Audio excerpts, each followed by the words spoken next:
그 아이가 당신 딸이란 거, 당신의 피야.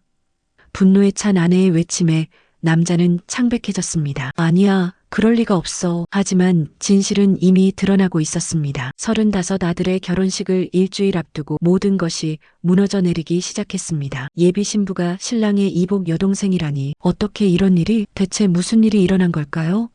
평온했던 한 가정에 닥친 충격적인 진실, 그리고 피할 수 없는 운명의 굴레가 시작됩니다.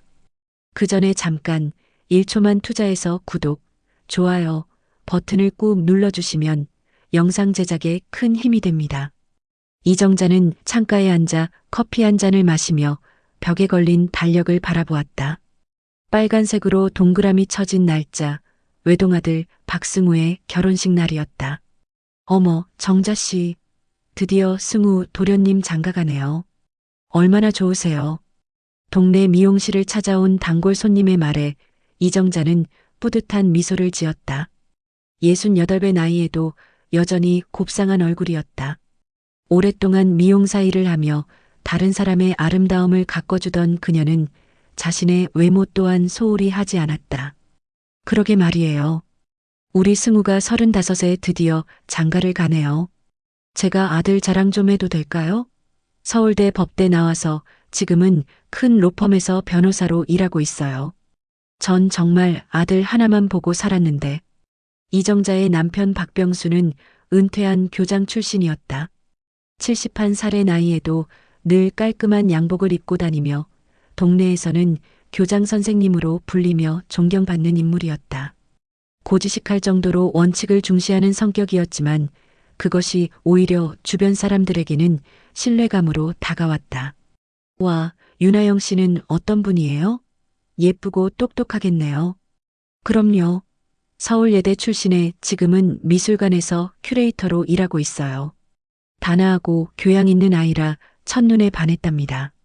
하늘이 도왔다. 우리 승우 잘 되겠네 하고 속으로 생각했죠. 이정자는 머리를 감는 손님에게 열심히 며느리 자랑을 늘어놓았다. 그동안 얼마나 많은 중매를 거절했는지 모른다. 아들의 짝은 완벽해야 한다고 생각했기 때문이다. 그런 그녀가 윤아영을 첫 만남에서 마음에 들어했다는 것은 그만큼 하영이 특별했다는 의미였다. 근데 윤아영? 그애 혹시 누구랑 성이 달라졌나 보네. 갑자기 미용실에 들어온 동네 친구 김영숙의 한마디가 귓가를 때렸다. 이정자는 손을 멈추고 고개를 갸웃했다. 무슨 말이에요? 아니, 청첩장 받았거든. 거기 보니까 윤아영이라고 적혀 있더라고. 예전에 같은 학교 다니던 선생님 딸인 것 같은데. 남편 성이 윤 씨가 아니었던 것 같아서. 이정자는 그 말을 듣고 잠시 생각에 잠겼다. 하지만 곧 미소를 지으며 대답했다. 아, 그런가요? 전 잘 모르겠네요. 어머니가 재혼하셨나 보죠. 요즘엔 그런 일 흔하잖아요. 그녀는 대수롭지 않게 넘겼지만 마음 한구석에서는 이상한 느낌이 들었다. 윤아영의 어머니에 대해 들은 것은 별로 없었다. 다만 그녀가 교사라는 것, 그리고 남편과 사별했다는 정도였다.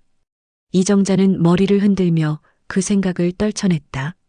저녁 집에 돌아온 이정자는 서재에서 책을 읽고 있는 병수에게 다가갔다. 여보, 윤아영 어머니. 어떤 분이세요? 박병수는 책에서 눈을 떼지 않은 채 대답했다. 왜 갑자기? 그냥 궁금해서요. 우리 며느리 될 사람 어머니인데 더 알고 싶어서요. 그냥 평범한 교사야. 이제 곧 만나게 될 텐데 그때 직접 얘기해보면 되잖아. 박병수의 대답은 짧고 건조했다. 이정자는 더 묻고 싶었지만 병수의 표정이 평소와 다르게 굳어있어 더 이상 말을 꺼내지 않았다. 그날 밤 이정자는 잠을 이루지 못했다. 평생을 함께한 남편 그리고 그 남편과의 사이에서 낳은 외동아들이 결혼한다는 사실에 가슴이 벅찼다. 하지만 동시에 알 수 없는 불안감이 그녀를 괴롭혔다. 마음 한켠에서는 계속해서 의문이 생겼다. 윤아영, 윤아영. 왜 그 이름이 자꾸 신경 쓰이는 걸까? 이정자는 베개를 끌어안고 눈을 감았다. 내일부터는 결혼 준비로 바쁠 테니 쓸데없는 생각은 접어두기로 했다. 결혼을 한 달 앞둔 어느 주말 양가 상견례가 있었다. 이정자는 아침부터 분주히 움직였다. 병수는 평소와 다르게 얼굴색이 좋지 않았다. 여보, 괜찮아요? 얼굴이 안 좋아 보여요. 이정자가 남편의 넥타이를 매만지며 물었다. 병수는 거울을 보며 대답했다. 그냥 좀 피곤해서 그래. 걱정하지 마. 두 사람은 약속된 시간보다 30분 일찍 압구정동의 고급 레스토랑에 도착했다. 승우는 이미 와서 기다리고 있었다. 얼마 후 하영과 그녀의 가족들이 들어왔다. 어머니, 아버지, 이쪽은 제 부모님이세요. 승우가 하영의 부모님을 향해 공손히 인사했다. 하영의 어머니 김미숙은 50대 후반으로 보이는 단정한 차림의 여성이었다. 그녀는 이정자와 병수를 보자 잠시 굳은 표정을 지었지만 곧 미소를 지으며 인사를 건넸다. 안녕하세요. 윤하영 어머니 김미숙입니다. 이정자는 미숙의 목소리가 떨리는 것을 눈치챘다. 왜일까? 단순한 긴장감 때문일까? 이정자는 의아했지만 곧 자리에 앉아 식사를 시작했다. 하영이 어머니 학교에서 선생님으로 계시다고 들었어요. 이정자가 말을 걸자 미숙은 와인 잔을 들며 대답했다. 네, 국어교사로 30년 일했어요. 작년에 명예퇴직했죠. 어느 학교에서 가르치셨어요? 처음엔 여러 학교를 옮겨 다녔고 마지막엔 대치고등학교에서 15년 정도 있었어요. 이정자는 남편을 힐끗 쳐다봤다. 병수는 아무 말 없이 식사에만 집중하고 있었다.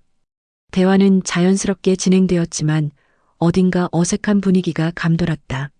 식사가 거의 끝나갈 무렵 하영의 고모라는 여자가 화장실을 다녀오며 이정자 옆에 앉았다. 처음 뵙겠습니다. 하영이 고모 김영애예요. 안녕하세요. 박승우 어머니 이정자입니다. 영애는 이정자를 유심히 바라보더니 작은 목소리로 중얼거렸다. 저분이야? 박병수 씨랑 결혼한 사람. 이정자는 그 말을 듣고 가슴이 철렁 내려앉았다. 어떻게 이 사람이 병수를 알고 있는 거지? 영애는 이정자의 표정 변화를 알아차리고 황급히 웃으며 말했다. 아, 미숙이가 예전에 얘기해서 알고 있었어요. 교장 선생님이셨다고. 이정자는 억지로 미소를 지었지만 마음 한켠이 싸해졌다. 상견례가 끝나고 집으로 돌아오는 차 안에서 이정자는 조심스레 병수에게 물었다. 여보, 윤하영이란 이름 처음 들어봐요? 병수는 운전대를 꽉 쥐고 앞만 바라보았다. 그냥 흔한 이름이지. 뭘 그렇게 예민하게 그래. 병수의 어색한 웃음과 차가운 대답에 이정자는 더 이상 묻지 않았다. 하지만 그녀의 마음속 의심은 점점 커졌다. 그날 밤 병수가 잠든 후 이정자는 조용히 일어나 거실 장롱으로 향했다. 오래된 서류 상자를 꺼내 남편의 과거 이력서와 재직 증명서들을 하나하나 살펴보기 시작했다. 여기 있구나. 이정자의 손이 떨렸다. 병수의 이력서에는 분명히 적혀 있었다. 여고 교사 재직 70년대 후반, 중학교 이전 근무 70년대 초반. 이정자는 김미숙이 언급한 학교들을 기억해냈다. 둘 다 똑같은 학교였다. 바로 하영 어머니가 교사로 재직하던 시절의 학교였다. 그럼 둘은 동료 교사였던 거야? 이정자는 가슴이 두근거렸다. 다음 날 이정자는 승우에게 전화를 걸었다. 승우야, 하영이 어머니. 어떻게 알게 되신 거니? 네. 왜 갑자기요? 그냥 궁금해서. 아버지랑 아는 사이였을까 해서. 승우는 잠시 침묵했다가 대답했다. 하영이 말로는 어머니가 아버지 제자였대요. 같은 학교에서 근무하신 적도 있고요. 근데 특별히 가까운 사이는 아니었다고 해요. 왜요? 이정자는 안도의 한숨을 내쉬었다. 단순히 선후배 사이였던 거야. 내가 너무 예민했나 보네. 아니, 그냥 결혼식 자리 배치할 때 참고하려고. 통화를 마친 이정자는 불안한 마음을 달래려 노력했다. 하지만 마음 한구석에서는 여전히 의문이 남아 있었다. 왜 병수는 하영의 어머니를 알고 있다는 사실을 숨겼을까? 왜 상견례 내내 불편한 기색을 보였을까? 이정자는 우연히 서랍 정리를 하다가 오래된 사진첩을 발견했다. 병수가 교사 시절 찍은 단체 사진들이었다. 한 장 한 장 넘기던 중 이정자는 숨을 멈췄다. 학교 체육대회로 보이는 사진 속에서 젊은 병수가 한 여학생과 함께 웃고 있었다. 그 여학생의 이름표에는 분명히 적혀 있었다. 김미숙. 이정자는 사진을 꼭 쥐고 울컥하는 감정을 참았다. 혹시 내 남편과 하영 어머니 사이에 뭔가 있었던 걸까? 그리고 그 관계가 하영과 어떤 연관이 있는 걸까? 머릿속에 온갖 생각이 스쳐 지나갔다. 이정자는 결혼 준비가 한창인 상황에서 이런 의심을 품는 것이 옳은지 고민했다. 하지만 어머니의 직감은 뭔가 잘못되었다고 계속해서 경고하고 있었다. 결국 이정자는 결심했다. 직접 하영의 어머니를 만나 진실을 확인해야겠다고. 결혼식을 10일 앞둔 화요일 오후 이정자는 강남의 한 카페 앞에 서 있었다. 어제 전화로 약속을 잡은 김미숙을 만나기로 한 곳이었다. 손에는 오래된 사진첩을 들고 있었다. 정말 해야 하는 일인가? 이정자는 마음을 다잡았다. 어젯밤 그녀는 병수에게 마지막으로 물어봤었다. 여보, 김미숙 씨와 정말 그냥 직장 동료였어요? 다른 관계는 없었죠? 병수는 신문을 읽다가 갑자기 신문을 내려놓았다. 대체 왜 자꾸 그런 말을 해? 난 그냥 같은 학교에서 일했던 후배일 뿐이야. 지금 무슨 말이 하고 싶은 거야? 병수의 목소리에서 분노가 느껴졌다. 39년 결혼 생활 동안 그가 이렇게 화를 내는 모습은 본 적이 없었다. 카페에 들어서자 구석자리에 김미숙이 앉아 있었다. 창가에서 들어오는 햇살이 그녀의 얼굴을 비추고 있었다. 예전 사진 속 젊은 여학생의 모습은 찾아볼 수 없었지만 여전히 단정하고 아름다움을 간직한 여성이었다. 앉으세요, 이정자 씨. 미숙이 정중하게 말했다. 이정자는 의자에 앉으며 물었다. 하영 양 어머니 맞으시죠? 우리 아이랑 결혼하기로 한. 미숙은 정자의 눈을 피하며 손에 물잔을 꼭 쥐었다. 그녀의 손이 미세하게 떨리고 있었다. 네, 맞습니다. 이정자는 깊게 숨을 들이쉬고 사진첩을 꺼냈다. 찾아놓은 페이지를 펼쳤다. 이 사진, 기억나세요? 미숙은 사진을 보자 얼굴이 하얗게 변했다. 교복을 입은 그녀와 젊은 박병수가 함께 웃고 있는 체육대회 사진이었다. 어디서 찾으셨어요? 이정자는 사진첩을 덮고 조심스레 말했다.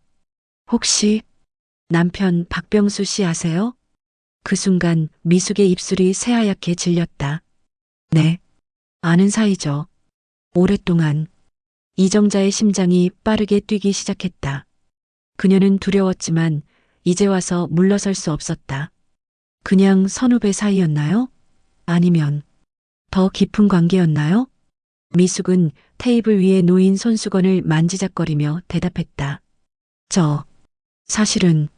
미숙이 말을 이어가기 어려워하자 이정자는 참지 못하고 물었다. 혹시 하영 양, 설마 제 남편 아이입니까? 침묵이 무겁게 내려앉았다. 미숙의 눈에서 눈물이 흘러내렸다. 그녀는 천천히 고개를 끄덕였다. 네, 맞아요. 이정자는 그 자리에서 쓰러질 것만 같았다. 머릿속이 하얘지고 귀에서는 윙윙거리는 소리가 들렸다. 어떻게 이럴 수가. 미숙은 흐느끼며 말을 이어갔다. 78년 제가 20살 때였어요. 박 선생님은 30대 초반이었고 우리는 사랑했어요. 하지만 그분은 이미 결혼한 사람이었죠. 저는 그때 임신 사실을 알고. 그럼 병수는 알고 있었어요? 하영이가 자기 딸이란 걸? 미숙은 눈물을 닦으며 대답했다. 아니요. 박 선생님은 모릅니다. 저 혼자 키웠어요. 그분에게 말하면 가정이 깨질까봐 차마 말하지 못했어요. 이정자는 충격으로 말을 잇지 못했다. 미숙이 다시 입을 열었다. 근데 솔직히 말하면 전 그냥 이 결혼을 막고 싶었습니다. 복수라도 하고 싶었나 봐요. 이렇게 나타나서 모든 걸 망치고 싶었어요. 이정자는 망연자실한 표정으로 중얼거렸다. 그럼 그 아이가 우리 승우랑. 네, 이복남매예요. 법적으로는 문제 없지만 실제로는. 이정자는 의자에 깊이 기대며 눈을 감았다. 39년간 지켜온 가정, 그리고 아들의 행복이 한순간에 무너지는 기분이었다. 왜 이제서야 나타나신 거예요? 왜 결혼식을 앞두고? 미숙은 깊은 한숨을 내쉬었다. 하영이가 박승우라는 사람을 만났다고 했을 때 전 혹시나 하는 마음에 물어봤어요. 부모님이 누구신지. 그리고 알게 됐죠. 박병수 씨의 아들이라는 걸. 처음엔 말리려고 했어요. 하지만 하영이가 너무 행복해하는 모습에 참아. 그래서 상견례 때 확인하려고 했던 거예요. 하영 양은 알고 있나요? 자기 아버지가 누군지? 아니요. 아직 말하지 않았어요. 어떻게 말해야 할지. 두 여자는 서로를 바라보며 침묵했다. 카페의 소음이 멀게 들렸다. 이제 어떻게 해야 할까요? 미숙이 떨리는 목소리로 물었다. 이정자는 깊은 생각에 잠겼다. 이 사실을 숨기고 결혼을 진행할 수는 없었다. 하지만 진실을 밝히면 모든 것이 파괴될 것이다. 일단 남편에게 물어볼게요. 진실을 확인해야 해요. 이정자는 가방을 챙기며 일어났다. 다리가 후들거렸지만 그녀는 꾹 참았다. 오늘 말씀해 주셔서 감사합니다. 비록 이런 상황이지만 진실을 알게 되어 다행이에요. 카페를 나오며 이정자는 눈물을 참을 수 없었다. 택시를 타고 집으로 돌아가는 내내 그녀의 머릿속은 복잡한 생각으로 가득 찼다. 집에 도착한 이정자는 처음으로 남편의 서재문을 거칠게 열었다. 여보, 나랑 얘기 좀 합시다. 이정자의 얼굴에는 결연한 의지가 서려 있었다. 이제 모든 진실을 밝힐 시간이었다. 김미숙을 만났어요. 이정자의 단호한 목소리에 병수는 책을 내려놓았다. 그의 눈에 잠시 당혹감이 스쳐 지나갔지만 곧 무표정한 얼굴로 돌아왔다. 그래서 모든 걸 알았어요. 하영이가 당신 딸이라는 거. 정적이 방 안에 무겁게 내려앉았다. 병수는 안경을 벗고 천천히 책상 위에 올려놓았다. 그의 손이 미세하게 떨리고 있었다. 그런 말도 안 되는 소리를 어디서 들었어? 이정자는 눈물을 참으며 말했다. 미숙 씨가 직접 말했어요. 78년 당신이 그 학교에서 가르칠 때, 그녀가 당신의 제자였을 때, 둘이 관계가 있었다고요. 병수의 얼굴이 창백해졌다. 그는 자리에서 일어나 창가로 걸어갔다. 그건 오래전 일이야. 실수였어. 이정자는 가슴이 찢어지는 듯한 고통을 느꼈다. 39년 동안 믿어왔던 남편의 입에서 나온 고백이었다. 그럼 정말이었군요. 하영이가 당신 딸이라는 게. 병수는 고개를 떨구며 천천히 고개를 끄덕였다. 난 몰랐어. 정말 몰랐다고. 미숙이 임신했다는 사실도, 아이를 낳았다는 것도. 이정자는 소파에 앉아 고개를 숙였다. 그녀의 어깨가 흔들렸다. 그럼 그 아이가 우리 승우랑 이복남매야. 병수가 무거운 목소리로 말을 마쳤다. 둘 사이에 침묵이 흘렀다. 빗소리만이 창문을 두드리고 있었다. 이제 어떻게 해야 하죠? 결혼식이 일주일밖에 안 남았는데. 병수는 갑자기 단호한 목소리로 말했다. 이대로 진행하자. 이정자는 놀라 고개를 들었다. 뭐라고요? 미쳤어요? 형제가 결혼을 한다는데. 법적으로는 아무 문제 없어. 하영이는 내 호적에 올라있지 않아. 그냥 남남이야. 이정자는 자리에서 벌떡 일어났다. 법적이고 뭐고 간에 같은 피가 흐르는 사람들이에요. 어떻게 그런 생각을 할 수 있어요? 너무 오래전 일이라. 그냥 잊자. 아무도 몰라도 돼. 병수의 냉정한 태도에 이정자는 분노가 치밀었다. 왜 결혼을 망치려 드는 거야? 승우가 얼마나 행복해하는데. 병수가 갑자기 소리쳤다. 평생 목소리를 높인 적 없던 남편의 모습에 이정자는 뒤로 물러섰다. 당신 정말 몰랐어? 내 딸이야. 내 피. 이정자는 울부짖으며 방을 나왔다. 그녀는 밤새 잠을 이루지 못했다. 머릿속은 온통 혼란스러웠다. 아들의 행복과 도덕적 양심 사이에서 갈등했다. 다음 날 아침 이정자는 결단을 내렸다. 진실을 밝혀야 했다. 그녀는 승우에게 전화를 걸었다. 승우야, 엄마가 너한테 할 말이 있어. 지금 집에 좀 올 수 있겠니? 3시간 후 승우는 부모님 집 거실에 앉아 있었다. 이정자는 손을 떨며 이야기를 시작했다. 승우야, 엄마가 너한테 말해야 할 게 있어. 병수가 옆에서 눈짓을 했지만 이정자는 무시했다. 하영이. 그 아이는. 하영이가 왜요? 승우의 순수한 눈빛을 보자 이정자는 말을 잇기 어려웠다. 하지만 진실을 감추는 것보다 더 큰 죄는 없다고 생각했다. 하영이는 내 아버지의 딸이야. 승우의 얼굴에서 혈색이 사라졌다. 무슨 말씀이세요? 이정자는 눈물을 참으며 모든 이야기를 들려주었다. 김미숙과의 만남, 그리고 병수가 인정한 사실까지. 승우는 모든 진실을 듣고 충격에 빠졌다. 그는 한동안 아무 말도 하지 못했다. 엄마, 난 어떻게 해? 사랑해선 안 될 사람을 사랑했어. 이정자는 아들을 꼭 안아주었다. 미안해, 정말 미안해. 승우는 그 자리에서 하영에게 전화를 걸었다. 떨리는 목소리로 만나자고 했다. 저녁, 승우와 하영은 한강변 벤치에 나란히 앉아 있었다. 승우는 모든 이야기를 전했다. 하영은 믿을 수 없다는 듯 고개를 저었다. 그럼 아버지였던 거예요? 우리 결혼 진심 아니었어요? 하영의 눈에서 눈물이 흘러내렸다. 승우는 하영의 손을 잡으려 했지만 하영은 손을 빼며 일어났다. 난 생각할 시간이 필요해요. 하영은 떨리는 걸음으로 그 자리를 떠났다. 승우는 홀로 남아 강물을 바라보았다. 다음 날 이정자는 며느리의 반지, 예단함, 혼수 사진들을 한밤중에 다 치웠다. 마치 꿈이었던 것처럼 모든 흔적을 지우고 싶었다. 병수는 무너졌다. 평생을 교사로 살아온 그는 도덕과 윤리를 가르쳤지만 자신은 가장 큰 잘못을 저지른 셈이었다. 그는 방에 틀어박혀 아무도 만나지 않았다. 이틀 후 하영이 이정자를 찾아왔다. 어머니. 이정자는 하영을 보자 마음이 아팠다. 그녀의 얼굴에는 이틀 동안 울었던 흔적이 역력했다. 들어와, 하영아. 하영은 조심스럽게 거실에 앉았다.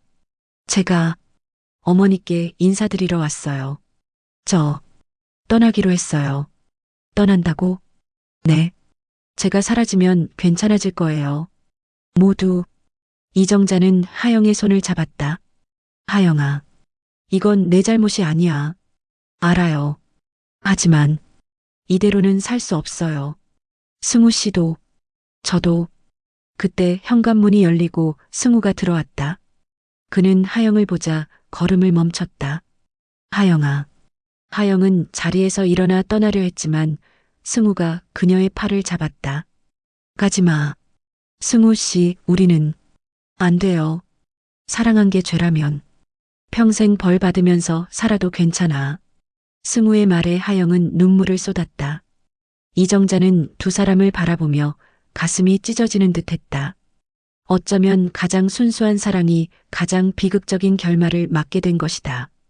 결혼식이 예정되어 있던 날, 이정자는 미용실 문을 열지 않았다. 병수는 서재에 틀어박혀 나오지 않았고 승우는 집에 들어오지 않았다. 가족이 완전히 갈라진 것이다. 저녁, 병수가 처음으로 방에서 나왔다. 그는 3일 동안 면도도 하지 않은 채 초췌한 모습이었다. 이정자는 남편을 보자 가슴이 아팠다. 미워해야 할 사람인데 39년 동안의 정이 쉽게 사라지지 않았다. 아들 소식 들었어? 병수가 조심스럽게 물었다. 이정자는 고개를 저었다. 전화도 안 받아. 카톡도 읽지 않고. 병수는 깊은 한숨을 내쉬었다. 그의 어깨가 축 처져 있었다. 다 내 잘못이야. 모든 게. 이정자는 말없이 차를 내왔다.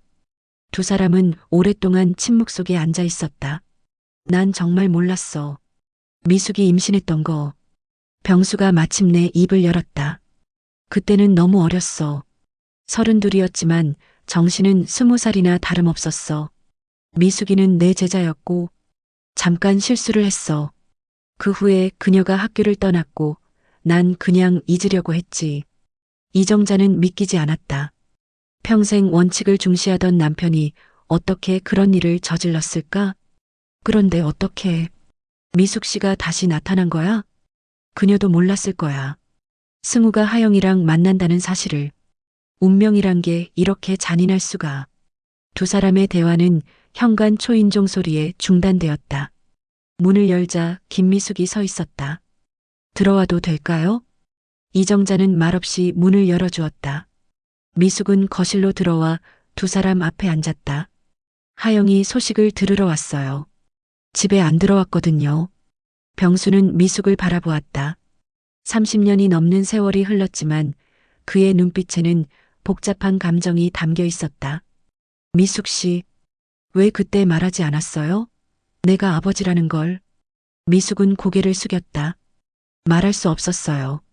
당신은 이미 가정이 있었고 난 혼자서 아이를 키우기로 결심했죠. 하영이에게는 아버지가 일찍 돌아가셨다고 말했어요. 이정자는 가슴이 아팠다.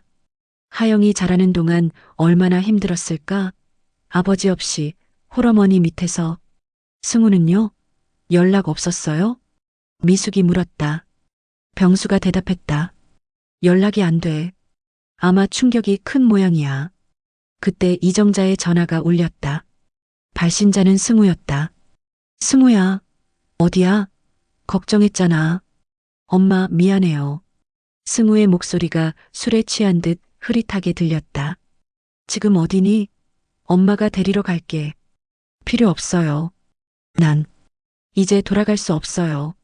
하영이를 포기할 수 없어요.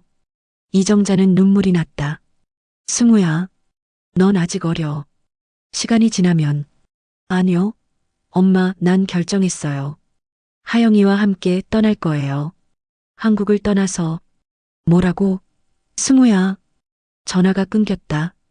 이정자는 충격에 빠져 소파에 주저앉았다. 승우가 하영이랑 한국을 떠난대요. 미숙은 얼굴이 창백해졌다. 그럴 리가. 하영이가 그런 결정을 할 리 없어요.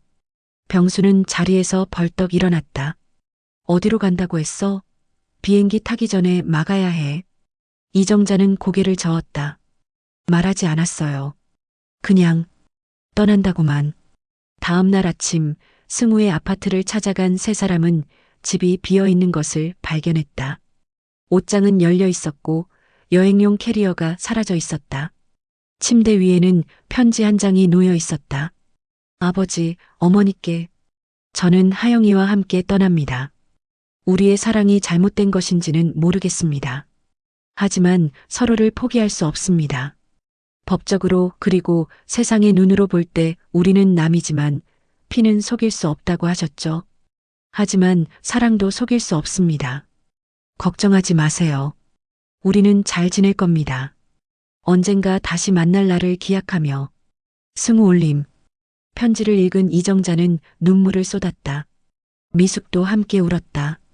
병수는 창밖을 바라보며 깊은 한숨을 내쉬었다. 내가 망쳤어. 모든 걸. 일주일이 지났지만 승우와 하영의 소식은 들리지 않았다. 두 사람은 휴대전화를 꺼놓은 상태였고 어디로 갔는지 아무도 몰랐다. 이정자는 매일 밤 잠들기 전 아들에게 카톡 메시지를 보냈다. 승우야, 어디 있니? 잘 지내니? 엄마가 너무 보고 싶다. 미숙도 마찬가지였다. 그녀는 하영에게 계속해서 메시지를 보냈지만 답장은 오지 않았다. 병수의 건강은 급격히 나빠졌다. 그는 갑자기 식욕을 잃고 밤에는 잠을 이루지 못했다. 의사는 스트레스성 위염과 불면증이라고 진단했다. 한 달이 지난 어느 날 이정자의 미용실에 하영이 찾아왔다. 그녀는 여행에서 돌아온 듯 햇볕에 그을린 얼굴이었다. 어머니. 이정자는 하영을 보자 눈물부터 났다. 하영아, 어디 있었니? 승우는? 승우도 같이 왔니? 하영은 고개를 저었다. 아니요. 저 혼자 왔어요. 승우 씨는 아직 돌아올 준비가 안 됐대요. 이정자는 하영의 손을 잡고 앉았다. 어디 있었어? 걱정했잖아. 일본에 있었어요.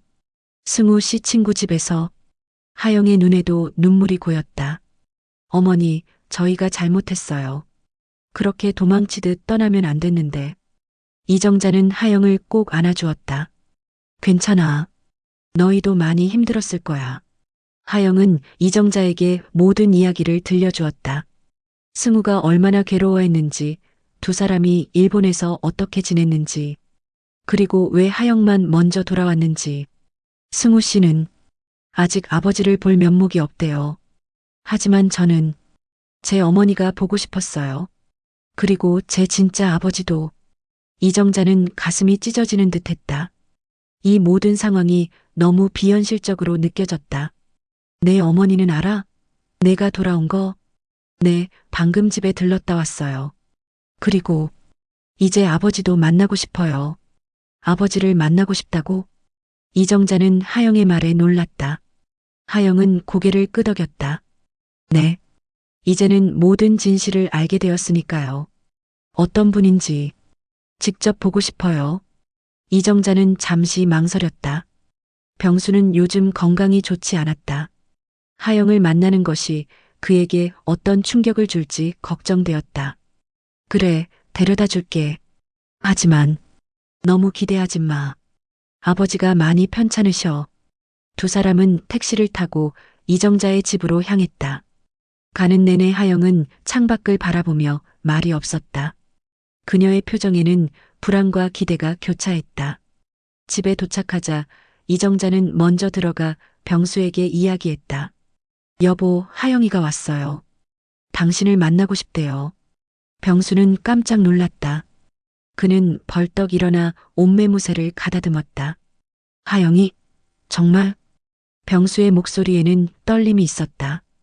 이정자는 그의 손을 잡아주었다. 진정해요.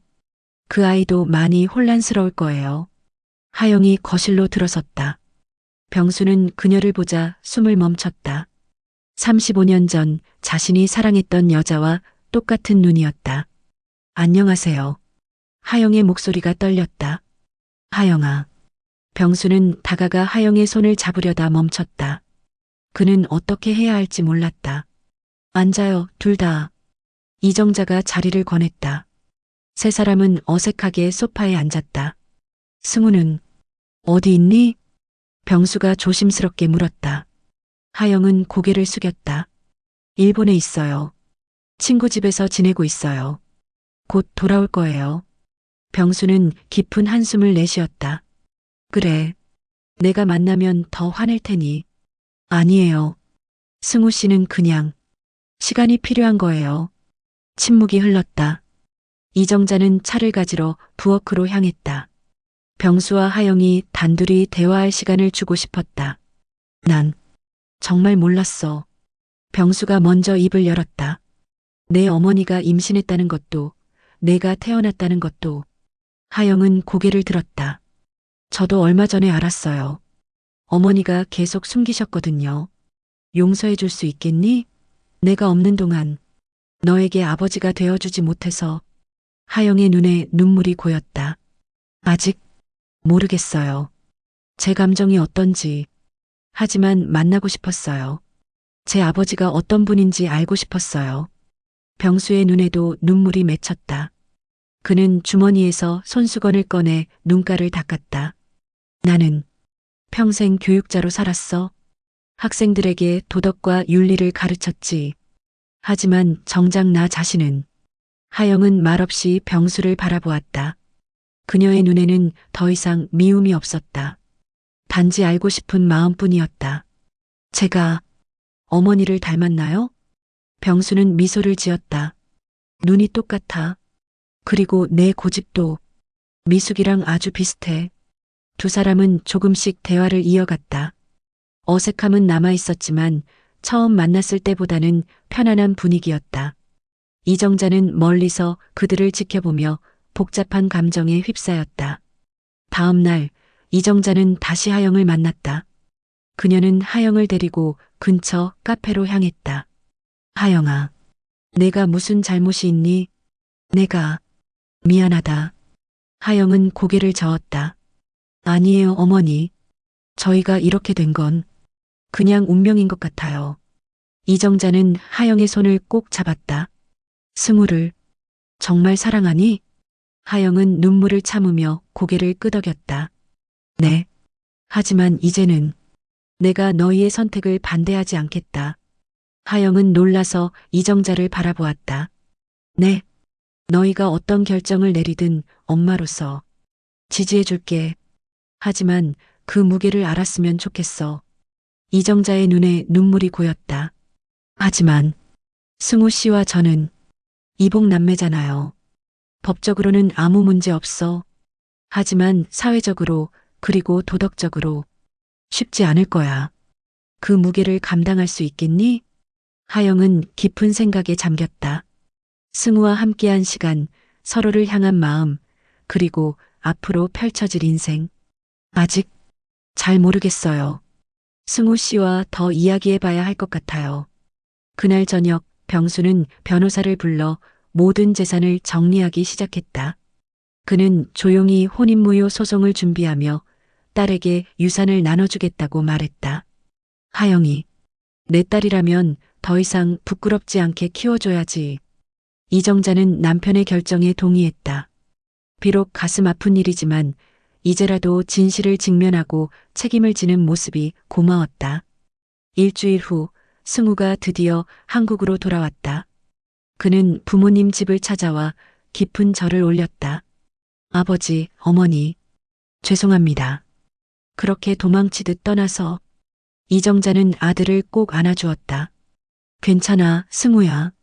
엄마가 이해해. 병수는 승우를 바라보았다. 그는 아들에게 다가가 어깨를 꼭 잡았다. 내가 미안하다, 아들아.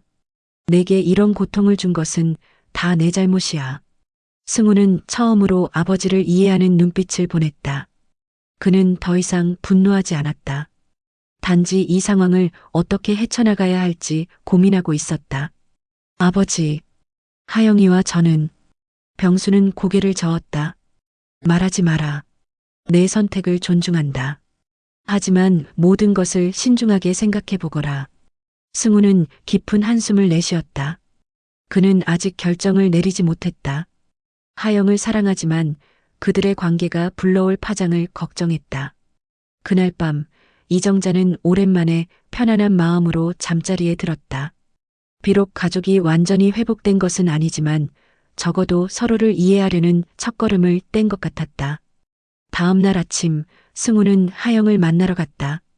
두 사람은 한강변을 걸으며 오랫동안 이야기를 나눴다. 그들의 미래, 서로에 대한 감정, 그리고 이 상황에서 내려야 할 결정에 대해. 하영아, 난 아직도 널 사랑해. 하지만 하영은 승우의 손을 잡았다. 나도 당신을 사랑해요. 하지만 우린 다른 방식으로 사랑해야 할지도 몰라요. 두 사람의 눈에는 눈물이 고였다. 그들은 서로를 바라보며 미소 지었다. 비록 앞으로의 길이 명확하지 않았지만 적어도 서로에게 진실된 마음을 전할 수 있었다. 이정자는 미용실에서 일하며 창밖을 바라보았다. 비가 내리고 있었다. 그녀는 생각했다. 때로는 비가 내려야 모든 것이 씻겨 내려가고 새로운 시작이 올 수 있다고. 한 달이 지났다. 동네에는 소문이 돌기 시작했다. 어머, 이정자 씨 아들 결혼식 갑자기 취소됐다며? 그 집 사정이 복잡하다던데. 어떻게 들었어? 뭔 일이래? 이복 남매가 결혼할 뻔했대. 누가 먼저 소문을 퍼뜨렸는지는 알 수 없었다. 하지만 소문은 빠르게 퍼졌고 이정자는 미용실에 오는 손님들의 눈치를 살피게 되었다. 어떤 손님들은 직접적으로 물어보기도 했다. 정자 씨, 승우 도련님 결혼 어떻게 됐어? 갑자기 소식이 없던데. 이정자는 억지 미소를 지으며 대답했다. 아, 그게 좀 개인적인 사정이 있어서요. 나중에 다시 날짜를 잡을 거예요. 거짓말이었다. 승우와 하영은 이미 결혼을 포기했다. 두 사람은 서로에 대한 감정을 인정하면서도 이복남매라는 사실 앞에서 더 이상 연인 관계를 유지할 수 없다고 결론지었다. 승우는 로펌을 그만두고 지방으로 내려갔다. 그는 강원도의 작은 마을에서 무료 법률 상담을 제공하는 봉사활동을 시작했다. 어쩌면 자신의 죄책감을 덜기 위한 방법이었을지도 모른다. 하영은 더 극단적인 선택을 했다. 그녀는 입양 절차를 밟아 법적 신분을 정리하기로 했다. 자신의 존재를 세상에서 다시 정의하고 싶었던 것이다. 어머니, 제 결정 이해해 주세요. 하영은 미숙에게 말했다. 미숙은 딸의 손을 잡고 울었다. 꼭 그렇게까지 해야 하니? 그냥 내 이름으로 살면 안 될까? 저도 제 정체성을 찾고 싶어요. 누가 진짜 제 부모인지, 제가 누구인지. 더 이상 혼란스럽지 않게요. 미숙은 딸의 결정을 막을 수 없었다. 하영은 성인이었고 자신의 삶을 스스로 결정할 권리가 있었다. 병수의 건강은 계속해서 악화되었다. 의사는 스트레스로 인한 위궤양이 심해졌다고 진단했다. 그는 병원에 입원하게 되었고 이정자는 매일 병원을 오가며 남편을 간호했다. 어느 날 밤 병수는 이정자의 손을 잡고 말했다. 정자야, 미안해. 이런 고통을 준 것. 이정자는 고개를 저었다. 이제 그만해요. 지난 일은 지난 일이에요. 난 내가 왜 아직도 내 곁에 있는지 모르겠어. 난 최악의 남편이었어. 이정자는 쓸쓸하게 웃었다. 39년이에요. 그 세월을 어떻게 버리겠어요? 그리고 내 인생에서 유일하게 내 편이었던 사람은 당신이었어, 병수야. 병수의 눈에 눈물이 고였다. 그는 아내의 손을 꼭 쥐었다. 그래도 난 하영이에게 좋은 아버지가 되고 싶어. 남은 시간 동안 이정자는 고개를 끄덕였다. 그럴 수 있을 거예요. 아직 늦지 않았어요. 다음 날 하영이 병원을 찾아왔다. 그녀는 조심스럽게 병수의 병실에 들어섰다. 아버지. 병수는 고개를 돌려 하영을 바라보았다. 그의 얼굴에 미소가 번졌다. 하영아, 왔구나. 하영은 병수 옆에 앉았다. 그녀는 작은 선물 상자를 내밀었다. 제가 직접 만든 거예요. 별거 아니지만 상자 안에는 정교하게 만든 나무시계가 들어있었다. 하영이 큐레이터로 일하면서 취미로 배운 목공의 작품이었다. 예쁘구나. 고맙다. 병수는 시계를 손에 쥐고 바라보았다. 그것은 단순한 선물이 아니었다. 아버지와 딸 사이의 첫 번째 소통이었다. 아버지, 저 결정했어요. 하영이 조심스럽게 말을 꺼냈다. 뭘? 입양 절차를 밟기로요. 제 호적을 바꾸려고요. 병수는 놀랐다. 꼭 그래야 하니? 하영은 고개를 끄덕였다. 네. 제가 누구인지 정확히 알고 싶어요. 그리고 새 출발을 하고 싶어요. 병수는 잠시 생각에 잠겼다. 그는 하영의 손을 잡았다. 그렇다면 내가 너를 입양하면 어떨까? 하영은 놀라서 고개를 들었다. 네. 법적으로 내 딸이 되는 거야. 내 호적에 내 이름을 올리는 거지. 물론 이건 그냥 제안이야. 내가 원치 않는다면. 하영의 눈에 눈물이 고였다. 그녀는 아무 말도 하지 못했다. 생각해보렴. 서두를 필요 없어. 병수는 따뜻하게 미소 지었다. 하영은 고개를 끄덕였다. 그날 밤 하영은 미숙에게 병수의 제안을 이야기했다. 미숙은 처음에는 놀랐지만 딸의 행복을 위해 고개를 끄덕였다. 내가 원한다면 난 반대하지 않을게. 하영은 어머니를 꼭 안아주었다. 어머니, 고마워요. 항상 저를 위해 희생하셨는데. 미숙은 딸의 머리를 쓰다듬었다. 넌 내 전부였어, 하영아. 앞으로도 그럴 거고.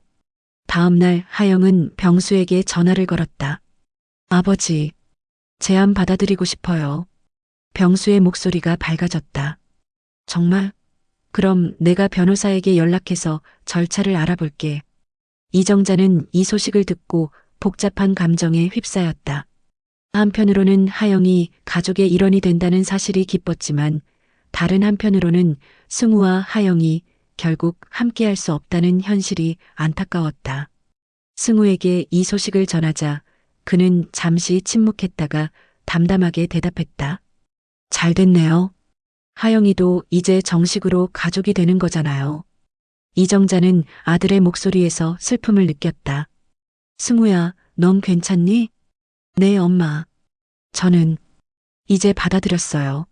하영이와 저는 이제 그냥 가족으로 지내야 해요. 이정자는 전화를 끊고 깊은 한숨을 내쉬었다. 모든 것이 제자리를 찾아가는 것 같았지만 그 과정에서 아들이 느꼈을 상실감을 생각하면 가슴이 아팠다. 동네에서는 여전히 소문이 돌았다. 사람들은 이정자 가족에 대해 수군거렸다. 하지만 이제 이정자는 더 이상 신경 쓰지 않았다. 진실을 직면하고 가족으로서 서로를 지지하는 것이 더 중요했다. 병수는 건강이 조금씩 회복되었다. 그는 퇴원 후 하영과 더 많은 시간을 보내기 시작했다. 아버지와 딸로서 서로를 알아가는 소중한 시간이었다. 하영아, 너에 대해 더 알고 싶어? 내가 좋아하는 것, 싫어하는 것, 모든 걸. 하영은 미소 지었다. 저도요, 아버지. 두 사람은 함께 미술관을 방문하고 책에 대해 이야기하고 서로의 취향과 생각을 공유했다. 비록 35년의 시간을 되돌릴 수는 없었지만 앞으로의 시간을 소중히 보내기로 했다. 이정자는 이런 모습을 바라보며 쓸쓸한 미소를 지었다. 완벽하지는 않지만 적어도 그들은 진실 속에서 서로를 받아들이고 있었다. 3년이 흘렀다. 이정자의 머리카락에 하얀 부분이 더 늘어났다. 미용실은 더 작은 규모로 줄었지만 여전히 문을 열고 있었다. 단골 손님들은 계속해서 그녀를 찾아왔다. 정자 씨, 요즘 어떻게 지내? 늘 오던 손님이 물었다. 이정자는 미소 지으며 대답했다. 그냥 그렇게 살아요. 병수는 건강이 많이 안 좋아져서 요양병원에 모셨어요. 병수의 상태는 점점 악화되었다. 위궤양이 심해지더니 위암 진단을 받았고 수술 후에도 차도가 없었다. 의사는 시간이 얼마 남지 않았다고 했다. 이정자는 매일 요양병원을 찾아갔다. 때로는 하영도 함께했다. 하영은 이제 법적으로 박하영이 되었다. 병수의 입양딸로 호적에 올랐다. 그녀는 미술관 큐레이터에서 미술치료사로 직업을 바꿨다. 상처받은 아이들을 돕는 일이었다. 아버지, 오늘은 어떠세요? 하영이 병실에 들어서며 물었다. 병수는 창백한 얼굴로 미소 지었다. 좋아. 내가 오니 더 좋고. 이정자는 병수의 이마에 손을 얹었다. 열은 없네요. 오늘은 좀 나아 보여요. 하지만 셋 다 알고 있었다. 병수의 시간이 얼마 남지 않았다는 것을. 그는 이제 48kg으로 살이 빠져 앙상한 모습이었다. 승우 소식 들었니? 병수가 물었다. 하영은 고개를 끄덕였다. 네, 어제 전화 왔어요. 다음 주에 서울 올라온대요. 승우는 여전히 강원도에서 지냈다. 그는 이제 작은 법률사무소를 열어 지역 주민들을 돕고 있었다. 가끔 서울에 올라와 가족들을 만났지만 대부분의 시간을 그곳에서 보냈다. 그 녀석, 좀 더 자주 와야 할 텐데. 병수의 말에 이정자는 슬픈 미소를 지었다. 자기 삶이 있으니까요. 바쁜가 봐요. 사실 승우는 아직도 하영을 만나는 것이 어색했다. 비록 이제는 법적으로 남매가 되었지만 그의 마음속에는 여전히 하영을 향한 감정이 남아 있었다. 그래서 거리를 두고 있었다. 일주일 후 승우가 서울에 왔다. 그는 요양병원에 들러 아버지를 만났다. 아버지, 많이 편찮으세요? 병수는 힘겹게 미소 지었다. 괜찮아. 내가 오니 반갑구나. 승우는 아버지의 손을 잡았다. 그동안의 앙금은 이제 모두 씻겨 내려간 듯 했다. 미안해요. 더 자주 찾아뵙지 못해서. 괜찮다. 너도 바쁠 테니. 하영이는 자주 오더라. 승우는 잠시 굳은 표정을 지었다가 고개를 끄덕였다. 네, 하영이는 늘 가족을 챙기는 아이였으니까요. 그날 저녁 이정자는 승우를 데리고 집으로 돌아왔다. 둘은 오랜만에 함께 저녁을 먹었다. 승우야, 강원도 생활은 어때? 좋아요, 엄마. 공기도 좋고 사람들도 순수하고 거기서 제자리를 찾은 것 같아요. 이정자는 아들의 얼굴을 유심히 바라보았다. 3년 전보다 성숙해 보였다. 눈가에 주름이 생겼고 턱선이 더 단단해졌다. 하영이, 아직도 생각해? 승우는 잠시 침묵했다가 고개를 저었다. 이제는 그냥 가족으로 생각하려고 해요. 이정자는 아들의 손을 잡았다. 언젠가는 내 사람이 생길 거야. 서두르지 마. 승우는 쓸쓸하게 웃었다. 네, 언젠가는. 다음 날 하영이 이정자의 집에 찾아왔다. 그녀는 승우를 보자 잠시 멈칫했다. 오빠. 이제 그녀는 승우를 오빠라고 불렀다. 처음에는 어색했지만 이제는 그렇게 부르는 것이 자연스러워졌다. 하영아, 잘 지냈어? 두 사람은 어색하게 인사를 나눴다. 이정자는 부엌으로 가서 차를 준비했다. 거실에서 조용히 대화하는 두 사람의 목소리가 들렸다. 미술 치료 일은 어때? 보람차요. 아이들이 그림으로 자신의 감정을 표현하는 걸 돕는 게 저도 치유가 돼요. 그래, 내가 항상 그림 그리는 걸 좋아했으니까. 잠시 침묵이 흘렀다. 오빠는 혹시 만나는 사람 있어요? 아니, 아직은. 일에 집중하고 있어. 이정자는 차를 가지러 부엌으로 향했다. 병수와 하영이 단둘이 대화할 시간을 주고 싶었다. 난 정말 몰랐어. 병수가 먼저 입을 열었다. 내 어머니가 임신했다는 것도, 내가 태어났다는 것도. 하영은 고개를 들었다. 저도 얼마 전에 알았어요. 어머니가 계속 숨기셨거든요. 용서해 줄 수 있겠니? 내가 없는 동안 너에게 아버지가 되어주지 못해서. 하영의 눈에 눈물이 고였다. 아직 모르겠어요. 제 감정이 어떤지. 하지만 만나고 싶었어요. 제 아버지가 어떤 분인지 알고 싶었어요. 병수의 눈에도 눈물이 맺혔다. 그는 주머니에서 손수건을 꺼내 눈가를 닦았다. 나는 평생 교육자로 살았어. 학생들에게 도덕과 윤리를 가르쳤지. 하지만 정작 나 자신은. 하영은 말없이 병수를 바라보았다. 그녀의 눈에는 더 이상 미움이 없었다. 단지 알고 싶은 마음뿐이었다. 제가 어머니를 닮았나요? 병수는 미소를 지었다. 눈이 똑같아. 그리고 내 고집도 미숙이랑 아주 비슷해. 두 사람은 조금씩 대화를 이어갔다. 어색함은 남아있었지만 처음 만났을 때보다는 편안한 분위기였다. 이정자는 멀리서 그들을 지켜보며 복잡한 감정에 휩싸였다. 다음 날 이정자는 다시 하영을 만났다. 그녀는 하영을 데리고 근처 카페로 향했다. 하영아, 내가 무슨 잘못이 있니? 내가 미안하다. 하영은 고개를 저었다.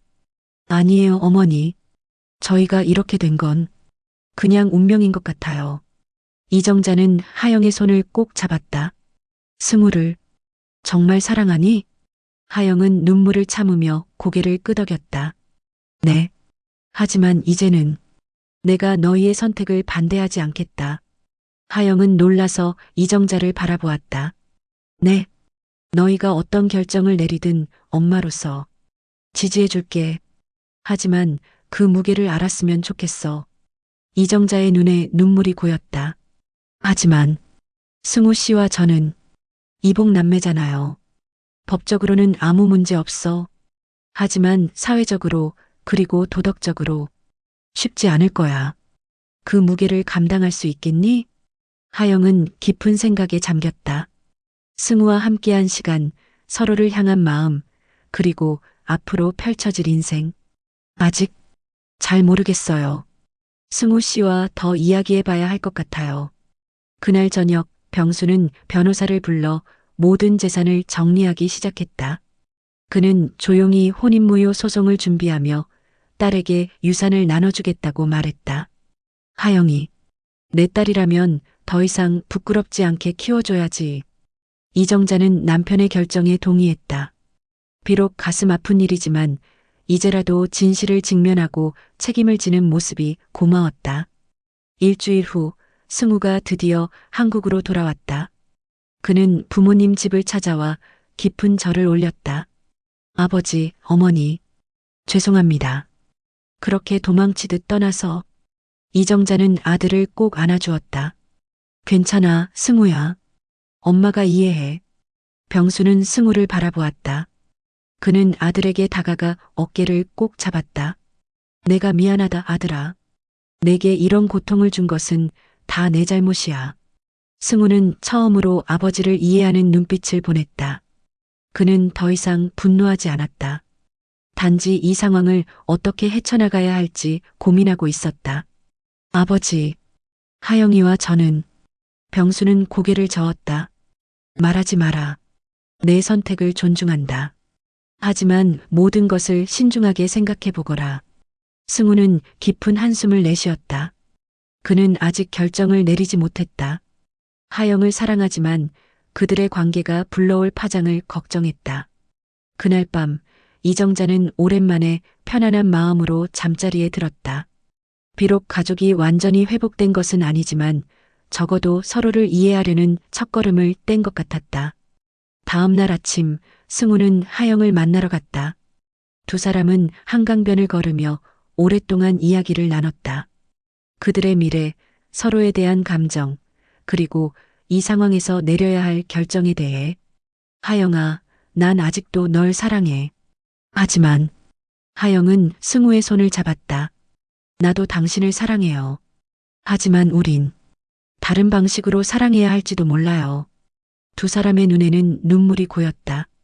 그들은 서로를 바라보며 미소 지었다. 비록 앞으로의 길이 명확하지 않았지만 적어도 서로에게 진실된 마음을 전할 수 있었다. 이정자는 미용실에서 일하며 창밖을 바라보았다. 비가 내리고 있었다. 그녀는 생각했다. 때로는 비가 내려야 모든 것이 씻겨 내려가고 새로운 시작이 올 수 있다고. 한 달이 지났다. 동네에는 소문이 돌기 시작했다. 어머, 이정자 씨 아들 결혼식 갑자기 취소됐다며? 그 집 사정이 복잡하다던데. 어떻게 들었어? 뭔 일이래? 이복 남매가 결혼할 뻔했대. 누가 먼저 소문을 퍼뜨렸는지는 알 수 없었다. 하지만 소문은 빠르게 퍼졌고 이정자는 미용실에 오는 손님들의 눈치를 살피게 되었다. 어떤 손님들은 직접적으로 물어보기도 했다. 정자 씨, 승우 도련님 결혼 어떻게 됐어? 갑자기 소식이 없던데. 이정자는 억지 미소를 지으며 대답했다.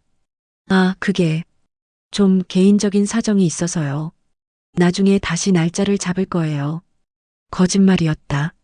승우와 하영은 이미 결혼을 포기했다.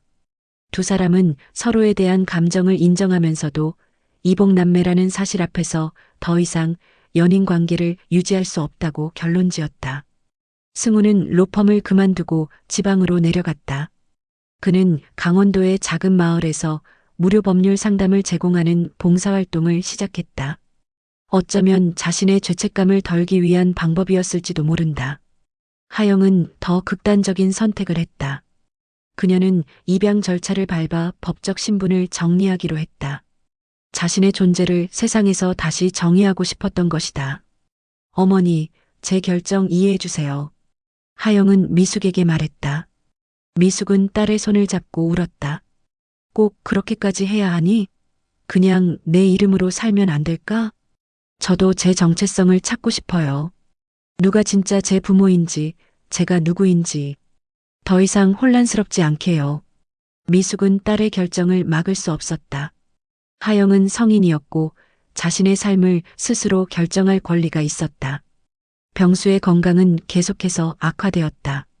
의사는 스트레스로 인한 위궤양이 심해졌다고 진단했다.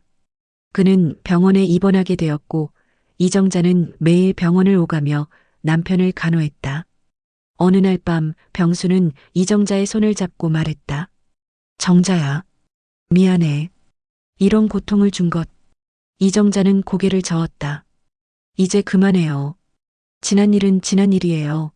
난 내가 왜 아직도 내 곁에 있는지 모르겠어. 난 최악의 남편이었어. 이정자는 쓸쓸하게 웃었다. 39년이에요. 그 세월을 어떻게 버리겠어요? 그리고 내 인생에서 유일하게 내 편이었던 사람은 당신이었어, 병수야. 병수의 눈에 눈물이 고였다.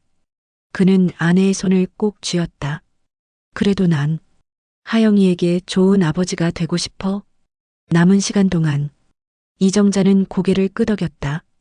그럴 수 있을 거예요. 아직 늦지 않았어요.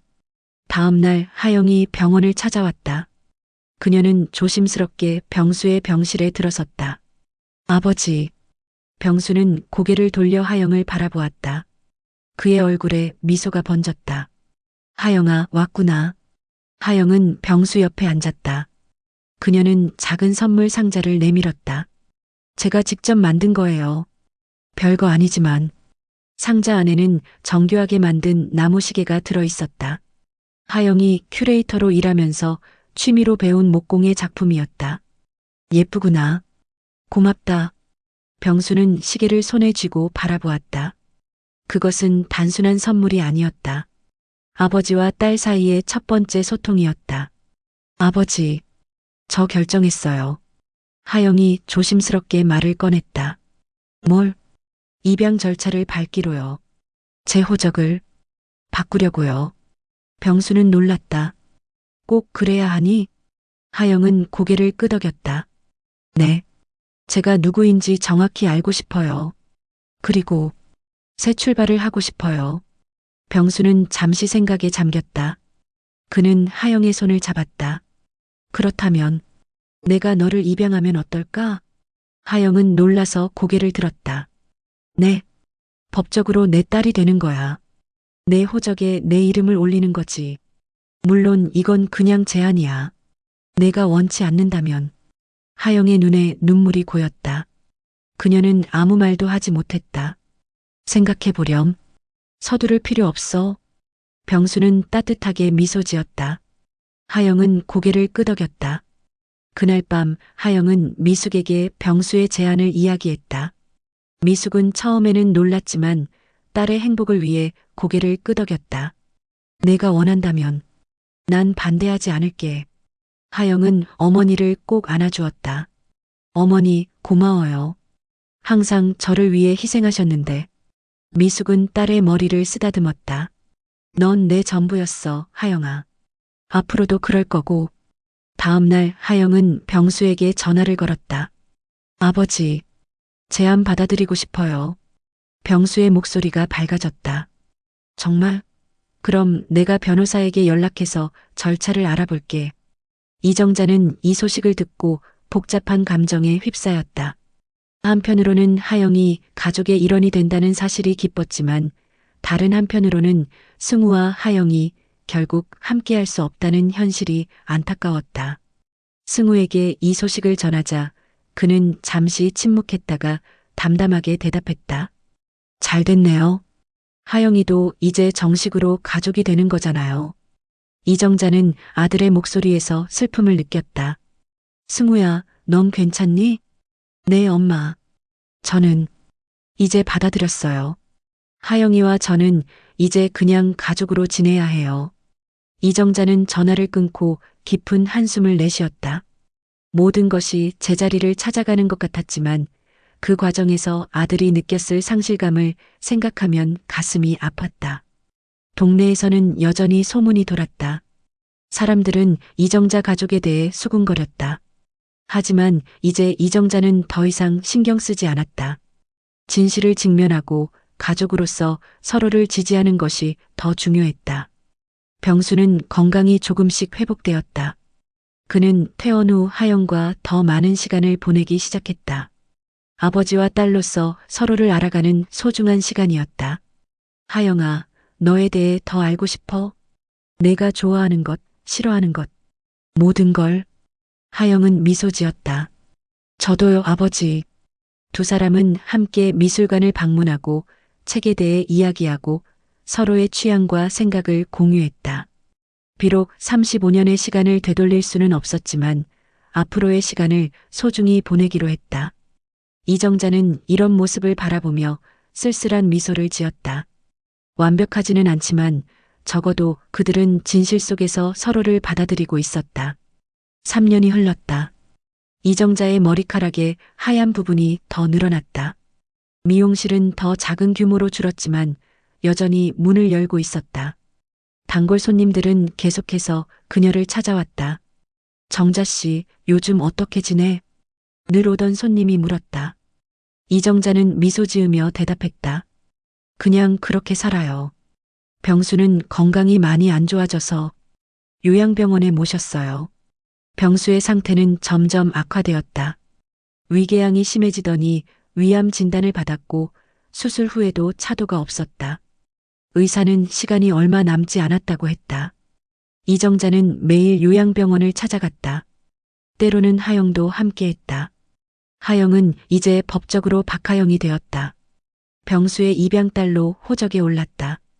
그녀는 미술관 큐레이터에서 미술치료사로 직업을 바꿨다.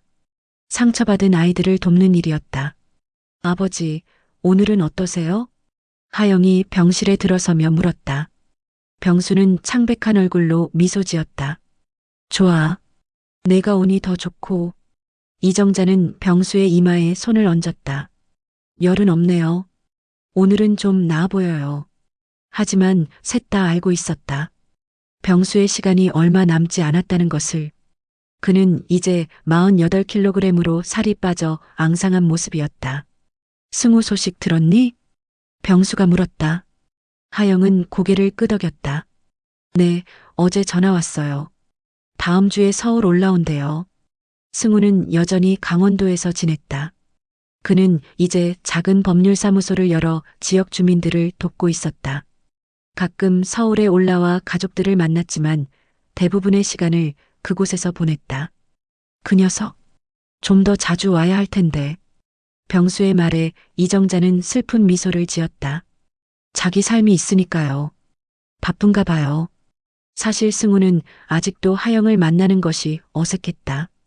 비록 이제는 법적으로 남매가 되었지만 그의 마음속에는 여전히 하영을 향한 감정이 남아 있었다. 그래서 거리를 두고 있었다. 일주일 후 승우가 서울에 왔다. 그는 요양병원에 들러 아버지를 만났다. 아버지, 많이 편찮으세요? 병수는 힘겹게 미소 지었다. 괜찮아. 내가 오니 반갑구나. 승우는 아버지의 손을 잡았다. 그동안의 앙금은 이제 모두 씻겨 내려간 듯했다. 미안해요. 더 자주 찾아뵙지 못해서. 괜찮다. 너도 바쁠 테니. 하영이는 자주 오더라. 승우는 잠시 굳은 표정을 지었다가 고개를 끄덕였다. 네, 하영이는 늘 가족을 챙기는 아이였으니까요. 그날 저녁 이정자는 승우를 데리고 집으로 돌아왔다. 둘은 오랜만에 함께 저녁을 먹었다. 승우야, 강원도 생활은 어때? 좋아요, 엄마. 공기도 좋고 사람들도 순수하고 거기서 제자리를 찾은 것 같아요. 이정자는 아들의 얼굴을 유심히 바라보았다. 3년 전보다 성숙해 보였다. 눈가에 주름이 생겼고 턱선이 더 단단해졌다. 하영이, 아직도 생각해? 승우는 잠시 침묵했다가 고개를 저었다. 이제는 그냥 가족으로 생각하려고 해요. 이정자는 아들의 손을 잡았다. 언젠가는 내 사람이 생길 거야. 서두르지 마. 승우는 쓸쓸하게 웃었다. 네, 언젠가는. 다음 날 하영이 이정자의 집에 찾아왔다. 그녀는 승우를 보자 잠시 멈칫했다. 오빠. 이제 그녀는 승우를 오빠라고 불렀다. 처음에는 어색했지만 이제는 그렇게 부르는 것이 자연스러워졌다. 하영아, 잘 지냈어? 두 사람은 어색하게 인사를 나눴다. 이정자는 부엌으로 가서 차를 준비했다. 거실에서 조용히 대화하는 두 사람의 목소리가 들렸다. 미술 치료 일은 어때? 보람차요. 아이들이 그림으로 자신의 감정을 표현하는 걸 돕는 게 저도 치유가 돼요. 그래, 내가 항상 그림 그리는 걸 좋아했으니까. 잠시 침묵이 흘렀다. 오빠는 혹시 만나는 사람 있어요? 아니, 아직은. 일에 집중하고 있어. 이정자는 차를 들고 거실로 나왔다. 두 사람은 서로 거리를 두고 앉아 있었다.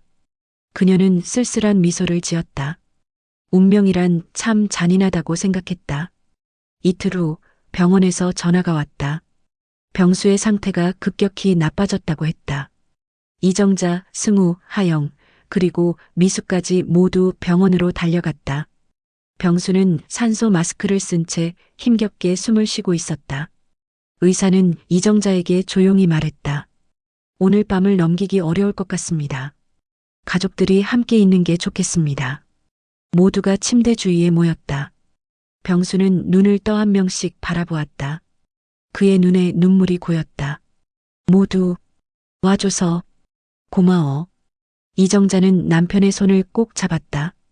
여보, 우리 다 여기 있어요. 병수는 하영을 바라보았다. 하영아, 늦게 아버지가 되어서 미안해. 하영은 고개를 저으며 울었다. 아니에요, 아버지. 제가 행복했어요. 병수는 승우에게 눈길을 돌렸다. 승우야, 내가 자랑스럽구나. 좋은 사람이 되어줘서. 승우도 눈물을 참지 못했다. 아버지, 사랑해요. 마지막으로 병수는 미숙을 바라보았다. 미숙아, 용서해줘. 그때 너에게 못해준 것. 미숙은 고개를 끄덕였다. 다 지난 일이에요. 이제는 평안하세요. 그날 밤 병수는 가족들이 지켜보는 가운데 조용히 눈을 감았다. 74년의 삶을 마감한 것이다. 장례식은 조용하게 치러졌다. 학교 관계자들과 옛 제자들이 많이 찾아왔다. 병수는 교육자로서 많은 사람들에게 존경받는 인물이었다. 하영은 조문을 온 사람들에게 인사를 했다. 그녀는 이제 공식적으로 고인의 딸이었다. 사람들은 궁금해했지만 누구도 직접적으로 묻지 않았다. 일주일 후 이정자는 미용실 문을 다시 열었다. 삶은 계속되어야 했다. 승우는 강원도로 돌아갔고 하영은 자신의 일상으로 돌아갔다. 몇 달이 지나고 계절이 바뀌었다. 어느 가을날 이정자는 오래된 미용실에서 일을 마치고 집으로 돌아왔다. 그녀는 냉장고에서 차가운 물을 꺼내 마시며 창밖을 바라보았다. 초인종 소리에 문을 열자 승우가 서 있었다. 승우야, 갑자기 웬일이야? 엄마, 차 한 잔 마실래요? 두 사람은 집 근처 카페로 향했다. 승우는 어머니에게 차를 주문해주고 조심스럽게 말을 꺼냈다. 엄마, 난 강원도로 돌아갈 거예요. 그리고 그곳에서 새 삶을 시작하려고요. 이정자는 아들의 눈을 바라보았다. 그래, 내가 행복하다면 엄마는 응원할게. 승우는 어머니의 손을 잡았다. 엄마, 나 여전히 하영을 사랑해. 이정자는 놀라서 고개를 들었다. 하지만 이제는 다른 방식으로 사랑해요. 가족으로, 소중한 사람으로. 그녀가 행복했으면 좋겠어요. 이정자는 눈물을 참으며 고개를 끄덕였다. 너도 행복했으면 좋겠구나. 그날 저녁 이정자는 혼자 집으로 돌아왔다. 그녀는 오래된 서랍장에서 청첩장을 꺼내 바라보았다. 3년 전 결혼식이 취소된 후에도 그녀는 이 청첩장을 버리지 못했다. 사람은 때론 몰라도 사는 게 나아. 이정자는 중얼거리며 청첩장을 다시 서랍에 넣었다. 그녀는 남편의 사진을 바라보았다. 평생 함께한 사람, 비록 완벽하지는 않았지만 그녀의 인생을 함께 걸어온 동반자였다. 다음 날 하영이 이정자를 찾아왔다. 그녀는 항상 그랬듯이 따뜻한 미소로 인사했다. 어머니, 오늘 기분이 어떠세요? 이정자는 딸을 바라보았다. 이제 그녀는 하영을 딸이라고 생각했다. 비록 처음에는 원치 않았던 관계였지만 이제는 그녀의 가족이 되었다. 괜찮아, 하영아. 어서 들어와. 두 사람은 함께 차를 마시며 이야기를 나눴다. 일상적인 대화, 미술 치료 이야기, 그리고 앞으로의 계획들. 어머니, 저 다음 달에 미국 연수를 가게 됐어요. 1년 정도 있다 올 것 같아요. 이정자는 놀랐다. 그래, 좋은 기회구나. 네, 아이들 미술 치료에 대해 더 배우고 싶어서요. 이정자는 고개를 끄덕였다. 모두가 각자의 길을 가고 있었다. 승우는 강원도에서, 하영은 곧 미국에서, 그리고 그녀는 여기 서울에서 가끔 연락하고 건강 챙기렴. 네, 어머니도요. 하영이 떠난 후 이정자는 혼자 거실에 앉아 생각에 잠겼다. 4년 전 모든 것이 완벽해 보였던 그때로 돌아갈 수 있다면 어땠을까? 아들의 결혼식을 준비하던 그때, 행복했던 그때로. 하지만 그녀는 알고 있었다. 인생은 되돌릴 수 없다는 것을. 그리고 때로는 진실이 아무리 아프더라도 그것을 직면하는 것이 더 나은 선택이라는 것을. 이정자는 창밖을 바라보았다. 가을 햇살이 따뜻하게 내리쬐고 있었다. 그녀는 생각했다. 비록 모든 것이 계획대로 되지는 않았지만 적어도 그들은 진실 속에서 서로를 찾았다. 그리고 그것만으로도 충분했다.